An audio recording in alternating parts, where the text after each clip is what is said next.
Un jour, après l'aggravation de la situation au Soudan et le début des combats entre l'armée soudanaise et les forces de soutien rapide, la session extraordinaire du Conseil de la Ligue des États arabes, présidée par l'Égypte, s'est tenue au siège de la Ligue arabe au Caire. Le délégué adjoint de l'Égypte auprès de la Ligue arabe, Obaïda al-Dandaraoui, a affirmé que l'Égypte appelle toutes les parties soudanaises à cesser immédiatement le feu. Nous appelons toutes les parties soudanaises à cesser immédiatement tous les affrontements armés, afin d'éviter les effusions de sang et de préserver la sécurité et la sûreté des civils et les capacités du peuple soudanais.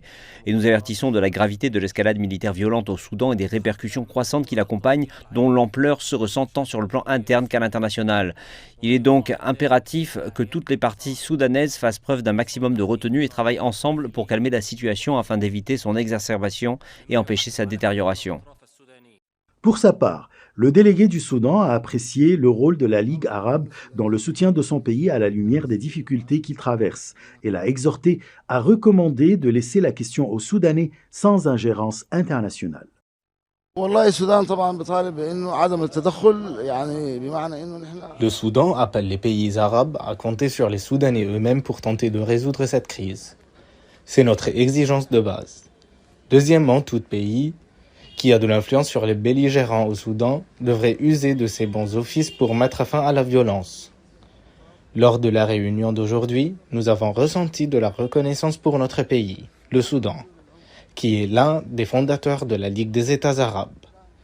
Je suis sûr que la Ligue arabe ne laissera pas tomber le Soudan dans cette crise. Ce conseil restera en session permanente jusqu'à ce que cette crise soit résolue.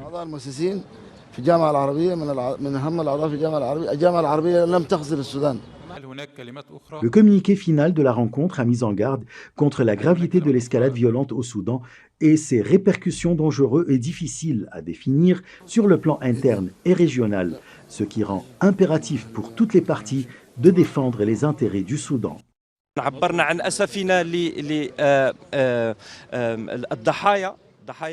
Nous avons exprimé notre regret pour les victimes de ces violences. Nous avons appelé au calme. Et comme étape préliminaire et progressive, nous avons appelé le groupe d'ambassadeurs arabes en République du Soudan à suivre la situation ainsi qu'à déployer tous les efforts qu'ils jugeaient appropriés auprès des autorités soudanaises et du reste des composantes de la société soudanaise pour trouver des solutions en vue d'arrêter cette escalade puis reprendre le chemin que les Soudanais voient d'eux-mêmes. لدى السلطات السودانية وبقية مكونات المجتمع السوداني.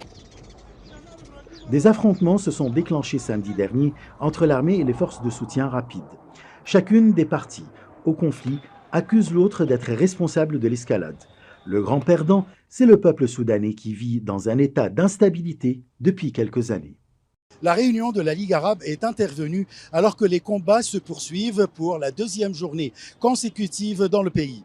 Des incidents qui ont incité les Nations unies à avertir de la détérioration de la situation humanitaire qui menace d'augmenter le nombre des personnes qui dépendent de l'aide. Ashraf Massoud pour CGT1 français, Le Caire, Égypte.